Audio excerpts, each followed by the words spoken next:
Begging has been a long-standing occupation in China. For years, professional beggars have been crowding busy spots like shopping areas, train stations, and airports. Some of them were professionals who arrived by car and made over 10,000 yuan each month. These beggars had various approaches, including showcasing skills, using physical disabilities, or taking in unusual appearances to stand out. In one video, a woman dressed in a school uniform was begging on the street. When bystanders exposed her, she stormed off in frustration. This 21-year-old woman from China is something else. She's made 1.86 million yuan from begging over 9 years, bought a house back home in Shandong, and even has life plans. You were in Guangxi for 6 years. Yeah. What kind of work did you do there? Begging for money. For how many years? 9 years total. How much did you make? A bit over 1.86 million yuan. That's enough for several apartments in Jining. Just one in Jining. I bought one apartment. And you saved the rest? Yes, I'm still young. How old are you? 21. 21. Mm-hmm. Tell me, after staying in Guangxi for so long, how much did you make on average per day? On average, between 2013 and 2015, I made around 800 yuan a day. 800 yuan a day. Yes. Now that you're back, how much do you make in a day? About 500 a day. This job of yours is not bad. There's a saying in Guangdong that goes, better to beg than to be an official. According to Chutian Metropolis Daily, while Wuhan beggars don't earn as much as government officials, they still make 5 times the national average salary. A professional beggar in Wuhan subway shared that they could make up to 300 or 400 yuan daily, roughly 5 times the typical income in China. A report by Guangzhou Daily noted that a man in Nanjing managed to save enough after 8 years of begging to buy 2 apartments in a wealthy neighborhood. The man claimed to own 2 properties, carry a Hong Kong and Macau travel permit, a passport, and a high-end phone. In recent years, as China's economy is in decline, local beggars began disappearing mysteriously. Begging has become a risky job in China, and professional beggars have since expanded their operations abroad. Now, Chinese begging groups appear in countries like the U.S., Singapore, Thailand, Malaysia, and even Australia. These groups often enter on tourist visas, beg by day, sleep in hotels at night, and sometimes drive to begging spots, earning between 100,000 to 500,000 yuan monthly. But many countries have grown wary of Chinese beggars, often reporting them to authorities for deportation. In one case, Victoria Police in Australia charged 7 Chinese tourists with professional begging on Melbourne streets, which quickly drew public attention. A man named Zhao, who once spoke with a beggar on Melbourne's streets, told ABC News that he met an elderly Chinese woman from Wuhan. She claimed to be over 80, had recently arrived, and said her son in his 50s was gravely ill in Melbourne. She needed money for a plane ticket back to China. Zhao felt sorry for her, and seeing she was a fellow Chinese, gave her 50 Australian dollars. Later, Zhao suspected he might have been tricked. Honestly, I didn't quite believe her. You could tell from her expression that she might have been lying. I offered her food, but she refused, asking only for cash. It reminded me of the professional beggars back in China, he explained. The news of Chinese professional beggars getting arrested in Melbourne soon hit headlines in Australia. One person on social media expressed feeling ashamed, questioned, where is the care for the elderly that the Chinese government promised? They also criticized the extensive media coverage. On the Australian Chinese forum oursteps.com, a user commented that these beggars leave no room for others. Another person noted that the situation harms law-abiding Chinese residents, especially those waiting to reunite with their families in Australia. One person mentioned that their own parents are still waiting for a visa to reunite with their family in Australia, and these beggars are negatively impacting law-abiding Chinese residents in the country. Another user shared that they had also seen beggars in Sydney. An elderly Chinese woman was kneeling and continuously bowing. I thought to myself, she's really dedicated to this. Usually, they're just on their phones or chatting. Australian police reported finding remittance slips on the beggars, showing they sent money back to China along with about 1,000 Australian dollars. The beggars claimed homelessness but were staying in city apartments. Although charged, police said the beggars were still free to leave Australia. Police labeled them professional beggars, explaining that real beggars genuinely need help, whereas these individuals came from abroad to exploit people's kindness in Melbourne.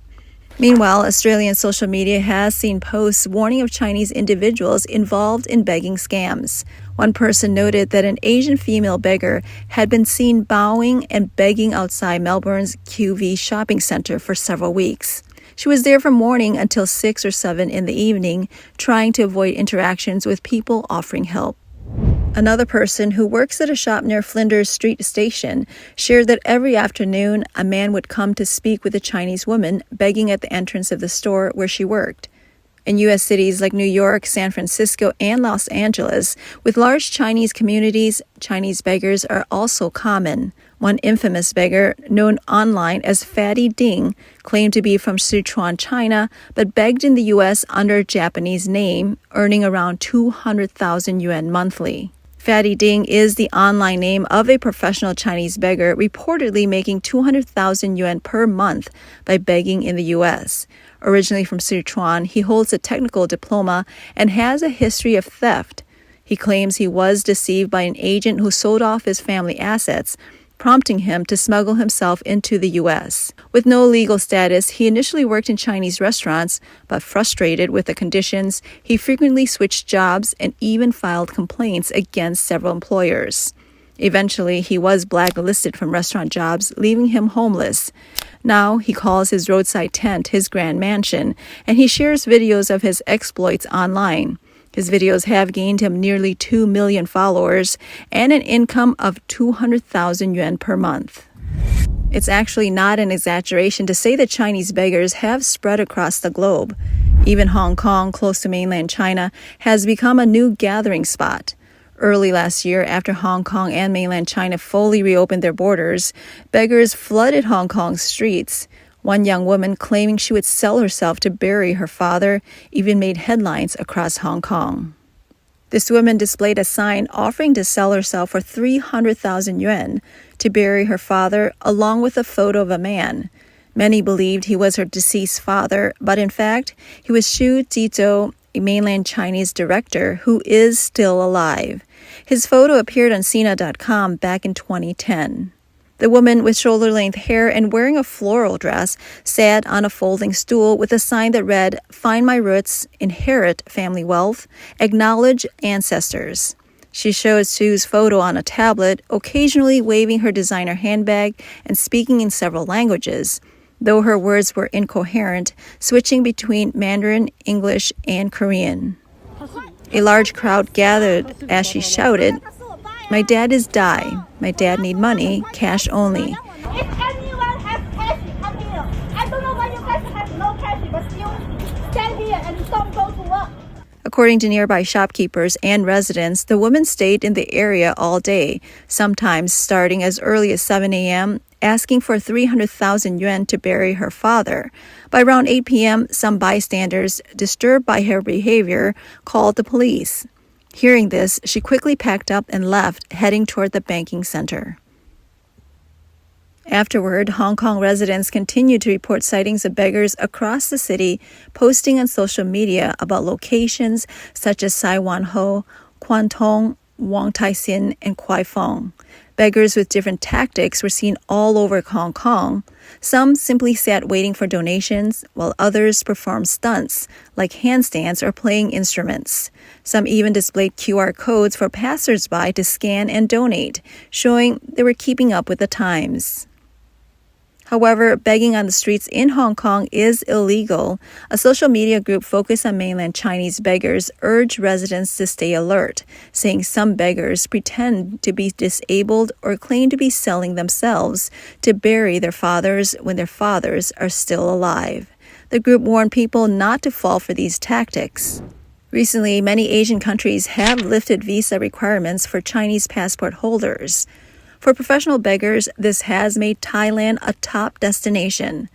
Last September, Thailand announced a visa-free policy for Chinese tourists to boost tourism. The Thai government hoped this would bring in more visitors and revenue, but due to economic troubles, Chinese tourism didn't increase much. Instead, professional beggars seized the opportunity and began flying to Thailand to resume their begging business. Chinese beggars being arrested in Thailand is not new. It happens from time to time.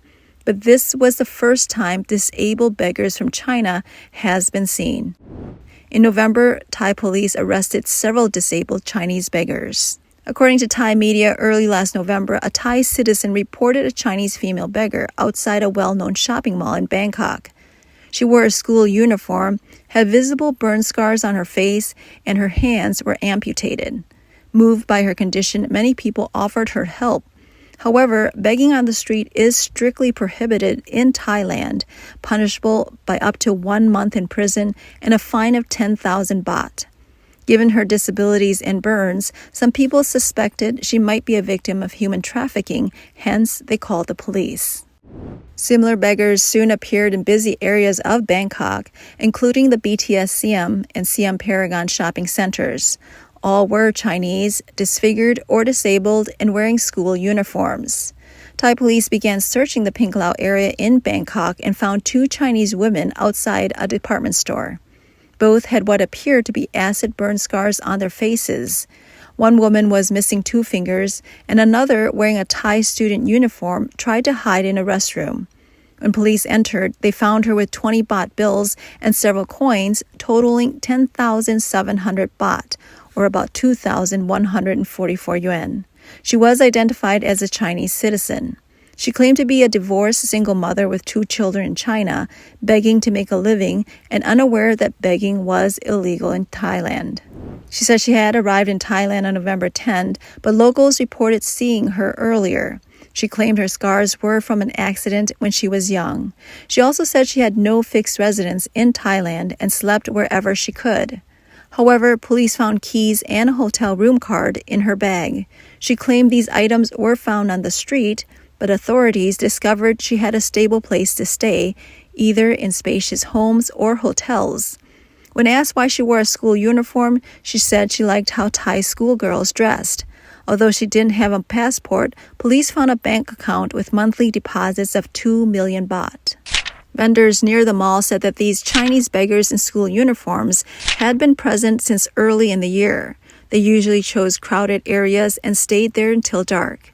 By November 21st, police had arrested 6 Chinese beggars, male and female, all around 40 years old, with various disabilities such as facial disfigurements or amputated limbs.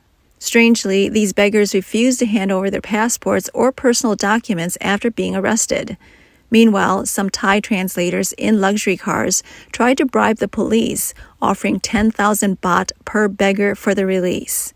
However, with the media attention, no officer wanted to risk taking a bribe, so the investigation continued. On November 23rd, Thai police revealed that these beggars had entered Thailand through official channels, with some even holding student visas. 2 of the arrested beggars had passports with matching issue and expiry dates. They reportedly made around 10,000 baht a day, about $290. Together, the group earned nearly 1.8 million baht a month. They used the money themselves and exchanged some to send back to China. The Thai Immigration Bureau found no evidence of human trafficking or exploitation. Some of the beggars knew each other and had also begged in Malaysia and Singapore. They had originally lived off begging in China, but after hearing that Thailand was more profitable, they decided to try their luck there. Surveillance footage confirmed that they had scars when they entered Thailand. These 6 were expelled and blacklisted, barred from re-entry for 10 years. Following this incident, Thailand began a crackdown on street beggars and homeless individuals, especially in tourist hotspots.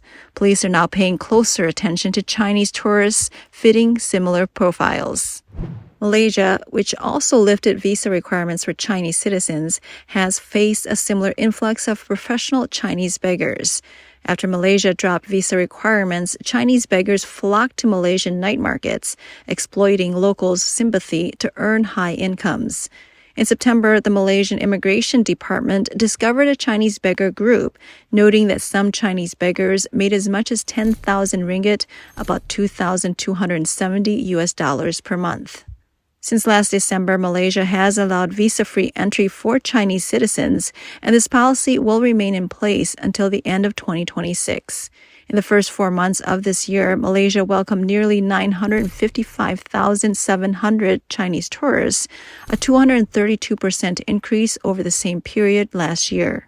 Thanks to the visa-free policy, Chinese beggars entered Malaysia with ease, splitting into smaller groups and heading to popular areas like Kuala Lumpur, Klang, and Johor Bahru, where they begged along streets near night markets. On September 24 and 25, the Malaysian Immigration Department conducted raids in Johor, arresting 4 Chinese nationals. Johor Immigration Director Muhammad Rusi Muhammad Daris stated that the arrested beggars, aged 36 to 67, used their disabilities to beg in night markets and suburban areas, earning up to 10,000 ringgit monthly. He pointed out that some members of the group even attempted to flee by bus to Perak, a northern state in Malaysia. Authorities suspect that they were organized by a larger network given their frequent location changes. In September, Malaysian immigration also arrested 6 other Chinese beggars, aged 51 to 63, who similarly used disabilities to gain sympathy while begging on the streets. President Yap Kim Hwat of the Klang Street Vendor Association said that Chinese beggars have been present in Malaysia for over a decade. Chinese beggars often approach diners in kopitiams, coffee shops that serve coffee or food, seeking sympathy from local patrons, or they beg in crowded night markets. He also frequently sees them begging on busy street corners.